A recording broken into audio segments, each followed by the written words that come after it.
സൂര്യചന്ദ്ര ടാരോട്ടിലേക്ക് ഏവർക്കും സ്വാഗതം. അനിഴം നക്ഷത്രം മെയ് 2025 ടാരോട്ട് റീഡിംഗ് ആണ് ഇവിടെ നോക്കുന്നത്. ആദ്യമായിട്ട് ചാനൽ കാണുന്നവരാണെങ്കിൽ സബ്സ്ക്രൈബ് ചെയ്യുക, ഷെയർ ചെയ്യുക, ലൈക്ക് ചെയ്യുക. വീഡിയോ റിസണേറ്റ് ആവുന്നുണ്ടെങ്കിൽ കമന്റ് ചെയ്യുക. പ്രപഞ്ച ശക്തിക്ക് അനിഴം നക്ഷത്ര ജാതകരോട് എന്താണ് പറയാനുള്ളതെന്ന് നമുക്ക് നോക്കാം. ആദ്യത്തെ കാർഡ് വന്നിരിക്കുന്നത് the star, knight of wands, page of pentacles, the moon, nine of pentacles.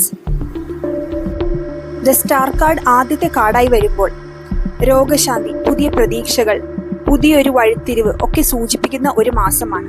നിങ്ങൾ പുതിയൊരു ഘട്ടത്തിലേക്ക് കടക്കുകയാണ്. റിലേഷൻഷിപ്പിലൊക്കെ ഒരു ക്ലാരിറ്റി കിട്ടുന്ന ഒരു മാസമാണ്. ഇൻസ്പിറേഷൻ കിട്ടുക, നിങ്ങളുടെ ദീർഘനാളായ ഒരു ആഗ്രഹം അതിലേക്ക് ഫോക്കസ് ചെയ്യുന്ന ഒരു മാസമാണ്. ഇവിടെ നൈറ്റ് ഓഫ് വോൺസ് എന്ന കാർഡ് സൂചിപ്പിക്കുന്നത് നിങ്ങളുടെ കരിയർ ഗോൾ, അതിൽ മോട്ടിവേറ്റഡ് ആയി അതിനുവേണ്ടി യാത്രയൊക്കെ ചെയ്യുന്ന ഒരു മാസമാണ്. നിങ്ങളുടെ കരിയർ, പേഴ്സണൽ പ്രോജക്ട്സ് ഒക്കെ ഒരു ബോൾഡായിട്ട് അതിലേക്കൊക്കെ ഒരു ബോൾഡായി സ്റ്റെപ്പ് വെക്കുന്ന ഒരു സമയമാണ്. ഒരു കാര്യം ശ്രദ്ധിക്കുക, ഏതൊരു കാര്യത്തിനാണെങ്കിലും കരിയർ, പേഴ്സണൽ പ്രോജക്ട്, ഇതൊക്കെ നിങ്ങൾ അതിലേക്കൊരു തീരുമാനം എടുത്ത് മുന്നോട്ട് പോകുമ്പോൾ ധൃതി വെക്കാതെ പ്ലാനിങ്ങോട് കൂടി മുന്നോട്ട് പോവുക എന്ന് സൂചിപ്പിക്കുന്നു. ഇവിടെ പേജ് ഓഫ് പെന്റിക്കിൾ എനർജി സൂചിപ്പിക്കുന്നത് നിങ്ങൾക്ക് ഈ മാസം പുതിയ അവസരങ്ങൾ, അത് വിദ്യാഭ്യാസപരമായും ധനപരമായും കരിയറിലും ഒക്കെ വരുന്ന ഒരു സമയമാണ്. ഈ മാസം നിങ്ങൾക്ക് ജോലി സംബന്ധമായ അല്ലെങ്കിൽ വിദ്യാഭ്യാസപരമായ അവസരങ്ങൾക്ക് തുടങ്ങിയവയുമായി ഒക്കെ ബന്ധപ്പെട്ട് ഒരു ഓഫർ ലെറ്റർ അല്ലെങ്കിൽ മെസ്സേജ് ഒക്കെ കിട്ടുന്ന ഒരു സാഹചര്യം സൂചിപ്പിക്കുന്നു.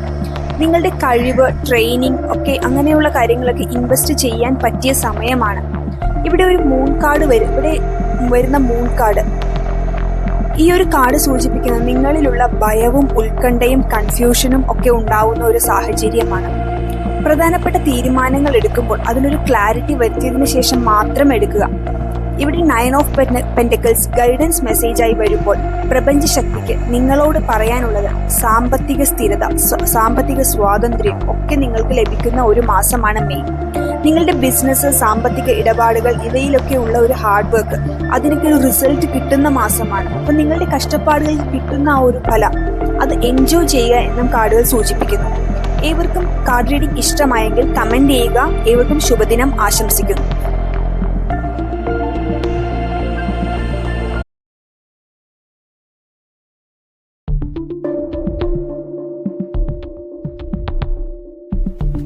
സൂര്യചന്ദ്ര ടാരോട്ടിലേക്ക് ഏവർക്കും സ്വാഗതം.